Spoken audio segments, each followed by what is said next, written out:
সম্প্রতি পিনাকি ভট্টাচার্য জামাত ইসলামের যে উপকার করছেন, জামাত ইসলামের পলিটিক্যাল স্ট্যান্সকে যেভাবে ডিফেন্ড করছেন, এটা অভূতপূর্ব। জামাত শিবিরের উচিত তার প্রতি কৃতজ্ঞ হয় এবং তাকে ধন্যবাদ জানানো। আমি ধন্যবাদ জানাই। তো দর্শক, আমি প্রথমে বলে নিই যে পিনাকি ভট্টাচার্য ইজ নেভার জামাত ইসলামী। তিনি কখনোই জামাত ইসলামী নয়। তিনি জামাত বিরোধীও নন। তিনি একজন অ্যাক্টিভিস্ট, বিশ্লেষক, গবেষক, লেখক। বেসিক্যালি তিনি একজন অ্যাক্টিভিস্ট। তিনি জামাতের কাছ থেকে টাকাও খান না, এবং জামাতের লোকজনের উচিত হবে না পিনাকি ভট্টাচার্যকে জামাত মনে করা। পিনাকি ভট্টাচার্যকে একজন অ্যাক্টিভিস্টই মনে করুন। এই পিনাকি ভট্টাচার্য, তার যে নৈতিকতা, তার যে নিরপেক্ষতা বা দেশের স্বার্থে তার যে কাজ, ফ্যাসিবাদের বিরুদ্ধে, অন্যায়ের বিরুদ্ধে, আধিপত্যবাদের বিরুদ্ধে, ভারতের বিরুদ্ধে তার যে অ্যাক্টিভিজম, এগুলোর একটা বড় সুফল পাচ্ছে জামাত ইসলামী। জামাতকে নানানভাবে পিনাকি ভট্টাচার্য ডিফেন্ড করছেন। আমি আবারও বলছি, জামাতকে জামাতের প্রতি ভালোবাসা থেকে ডিফেন্ড করছেন, আমি এটা মনে করি না। এটা পিনাকি ভট্টাচার্যের যে অ্যাক্টিভিজম, আধিপত্যবাদের বিরুদ্ধে তার যে লড়াই, ফ্যাসিবাদের বিরুদ্ধে তার যে লড়াই, নতুন বাংলাদেশ গড়ে তোলার জন্য তার যে লড়াই, সেজন্য পিনাকি ভট্টাচার্য বাধ্য হচ্ছেন জামাত ইসলামের মতো একটা ফোর্সকে ডিফেন্ড করতে। তো দর্শক,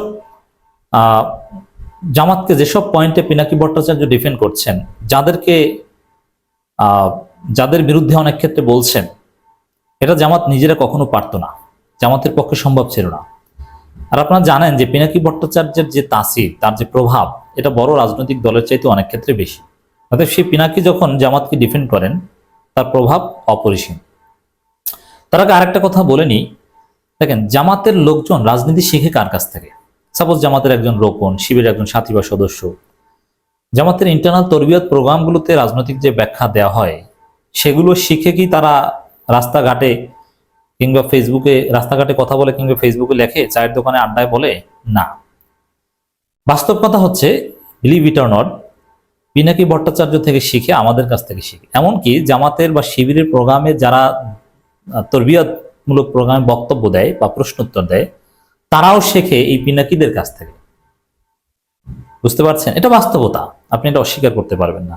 জামাতের ওরকম কোনো শক্তিশালী রিসার্চ সেল নেই বা এরকম কোনো অ্যাক্টিভিস্ট নেই একেবারে সাংগঠনিক, যে কোন বিষয়ে কি কথা বলতে হবে সব ওই সংগঠনের ওই দৃষ্টিভঙ্গি ঠিক করে দিবে। এটা নেই, থাকলেও আমার জানা নেই, এবং জানা থাকলেও তাদের তাসির নেই।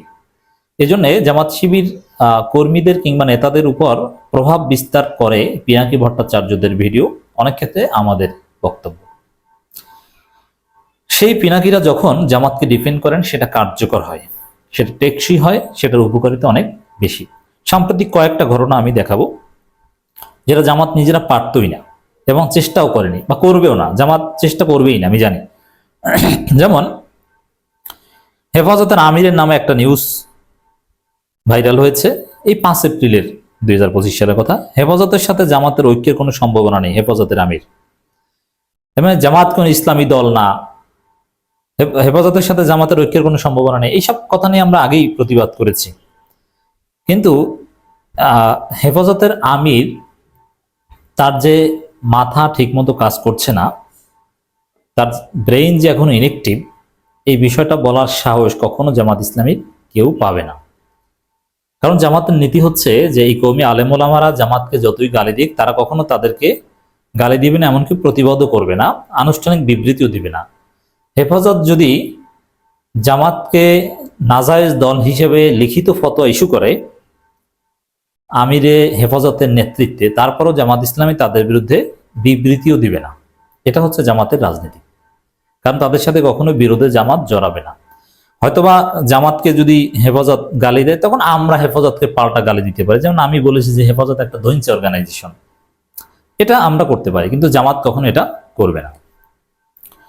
তো এই যে কথাটা, হেফাজতের সাথে জামাতের ঐক্যের কোনো সম্ভাবনা নেই, এই যে আমির হেফাজত ইসলামের আমিরের যে দেশ বিরোধী, ইসলাম বিরোধী যে কথাবার্তা, এটার প্রতিবাদ জানানো বা এর ব্যাখ্যা দেওয়াটা জরুরি, যেটা জামাত দিতে পারবে না। এই ব্যাখ্যাটা আমরা তো দিয়ে দিচ্ছি, আর আমাদের চাইতে অনেক বড় মাপের ব্যক্তিত্ব পিনাকি ভট্টাচার্য দিয়ে দিয়েছেন। এখন এই পিনাকি ভট্টাচার্যের মতো গ্রহণযোগ্য ব্যক্তি, দেখেন পিনাকির কথা এখন সবাই বিশ্বাস করে। আওয়ামী লীগ এবং বিএনপির কিছু পান্ডা বাদে সবাই পিনাকির কথা বিশ্বাস করে। অতএব এই পিনাকি ভট্টাচার্য যখন হেফাজত ইসলামের আমিরের এই বক্তব্য ডিনাই করেন, তার বক্তব্যের যুক্তি খণ্ডন করেন, তখন এটা জামাতের জন্য বিশাল একটা উপকার হিসাবে আমি দেখতে চাই। পিনাকি কি করেছে দেখেন, এই যে নিউজ পিনাকি শেয়ার করেছে, হেফাজতের সাথে জামাতের ঐক্যের কোনো সম্ভাবনা নেই। হেফাজত আমির তার এই বক্তব্য, যদিও পরবর্তীতে এ ধরনের বক্তব্যের একটা ব্যাখ্যা হেফাজত দিয়েছে, তো এই বক্তব্যের প্রেক্ষিতে পিনাকি ভট্টাচার্য লিখেছেন তার নতুন ফেসবুক পেজে, আমি প্রায় নিশ্চিত হেফাজত আমির মহিবুল্লাহ বাবুনগরী সাহেব এমন কোনো বক্তব্য দেননি। যদিও জামাত ইসলামী কোনো ইসলামী দল না, এ ধরনের বক্তব্য কিছুদিন আগেও হেফাজতের আমির দিয়েছে, কিন্তু মজার বিষয় জামাত ওটাকে ভ্যালু দেয়নি এবং ওই হেফাজত আমিরের বক্তব্য কেউ গনেই না। হেফাজতের আমিরকে মানুষ সুস্থই মনে করেন, ওটার কেউ দামই দেয় না এখন। পিনাকি বলছেন যে আমার বিশ্বাস, আমি প্রায় নিশ্চিত যে এই বক্তব্য তিনি দেননি। বর্তমানে হেফাজতের কেন্দ্রীয় নিয়ন্ত্রণ অনেকটাই বিশৃঙ্খল অবস্থায় রয়েছে। তো এই যে আমি যে হেফাজতকে দহিংস অর্গানাইজেশন বলেছি, প্রমাণ পেয়েছেন, পিনাকিও তো বলছেন যে বিশৃঙ্খল অবস্থায়। ধৈঞ্চা এটা খারাপ অবস্থা কোনো জিনিস দেখবেন না। মানে ধৈঞ্চা মানে কি জানেন, যারা বরিশাল অঞ্চলে তারা জানেন, মানে ধৈঞ্চা একটা গাছ, যে গাছটা অত্যন্ত নড়বড়ে, যেটা একটু চাপ দিলেই ভেঙে যায়। যে ধৈঞ্চা দিয়ে আপনি ভালো কোনো কাজ করতে পারবেন না, ভারী কোনো কাজ করতে পারবেন না। এই ধৈঞ্চা শুকিয়ে গেলে তা দিয়ে আপনি ভাত রান্না করতে পারবেন, আগুনের জ্বালানি হিসেবে ব্যবহার করতে পারবেন। এরকম ধৈঞ্চা, টাঙ্গি, পাটের ভিতরে যেটা হয়, এগুলো হালকা নড়বড়ে, টেকসই কিছু না। এরকম আপনি এটাকে ওইভাবে গাল হিসেবে নেবেন, এটা না বুঝে হয়তো পারেন। এখন এটাই যে নিয়ন্ত্রণহীন বিশৃঙ্খল একটা অবস্থা, কোনো ভার নিতে পারে না। তো পিনাকির বক্তব্যের অর্থ হচ্ছে যে হেফাজত একটা ধৈঞ্চা অর্গানাইজেশন। হেফাজত আমির মহিবুল্লাহ বাবুনগরী সাহেবও তার পূর্বসূরি আল্লামা শফির মতো অত্যন্ত বয়োবৃদ্ধ। তবে ব্যক্তিগতভাবে তিনি জামাতের মওদুদি মাদ্রাসার বিরোধী এবং বিএনপির প্রতি কিছুটা সহানুভূতিশীল। তো এখানে এই যে বিএনপির প্রতি সহানুভূতিশীল, একজন আলেম বিএনপির প্রতি সহানুভূতিশীল, এটা বলে তো একটা বাঁশ দিলেন মহিবুল্লাহ বাবুনগরীকে পিনাকি ভট্টাচার্য। হেফাজত আমির বিএনপির প্রতি সহানুভূতিশীল, এত বড় কথা বলার সাহস জামাতের কেউ পেত না, কিন্তু এই কথাটা জরুরি ছিল, এটা পিনাকি ভট্টাচার্য বলতে পেরেছেন।